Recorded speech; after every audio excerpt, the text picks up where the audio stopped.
morning everyone, and welcome back out to the bush block. Thought we'd give you an update. There's a kookaburra sitting up the tree trying to get out of the wind. This video will be a bit longer. We've had a few requests for longer videos, so hopefully I can upload it without too much trouble. We'll give it a go anyway. What's been happening lately, we had a storm the other day. That's that old shed. She's sort of fallen down. The only problem is I've had my old car parked in here, which has been deregistered for a few years. Still runs but smokes a bit, and the shed fell across it. Wasn't going to use the car again, but a bit of a shame. And I know this long bit of timber here fell across the windscreen and smashed the windscreen. So just got that iron to stop any water going in. Might take that off and have a quick look at the windscreen, see what damage there is. I've got to pull all this off the car. That's a job for later on today. Well, that's one way to get the shed down, is have a storm go through. Unfortunately it fell on the car, but anyway. Well, I'll pull this iron off and we'll have a look. I'll see if we can look underneath the cover. Might have to... She's sort of shattered in there. Hasn't broken the glass completely, so it mightn't leak.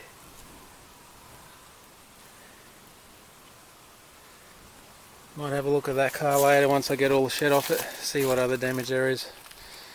But I'll probably just strip it for parts anyway. She smokes a bit. I will work our way back to the shipping container house, and on the way we'll discuss a few things what have been happening. As I said, the storms are starting to come through, the summer storms. We're getting a bit of water in our water tanks, which is good. Obviously it's going to take a while to fill them. We've got one about 3/4 full, which is the one, the bus side, which has got the front, this side front and back downpipe leading into it. Oh, we're just coming up to the bees. They seem to be going along steadily. There was a few dead bees out the front after the storm the other week, but I think they've just been mainly kicking out drones. I had a look in there the other day and they still seems like a very strong hive, and they're still expanding, and the queen's laying eggs, which is a good thing. Obviously I'm still a novice at beekeeping, but they seem to be doing alright.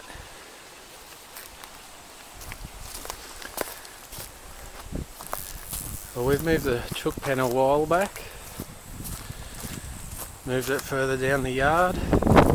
We've had one escapee chook lately, just been flying over the electric fence, and then in the afternoon's been coming back. It was missing, we thought it was gone the other night.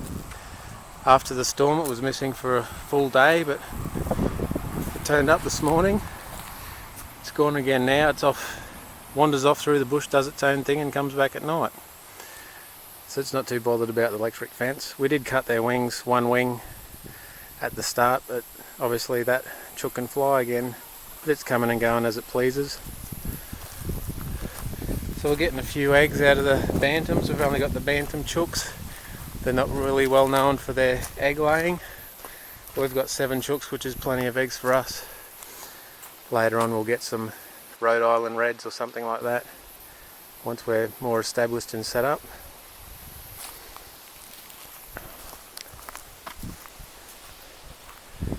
I've shown you before those pads I built for the water tanks.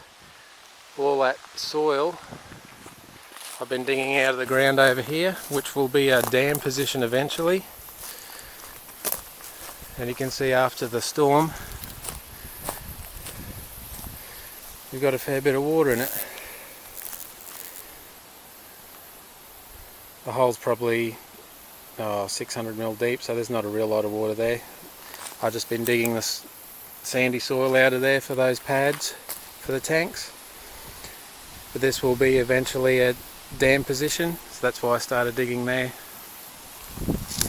And obviously it's holding water, which is a good sign. We've got a sandy clay soil, sort of sandy top. The further you go down, gets more clay.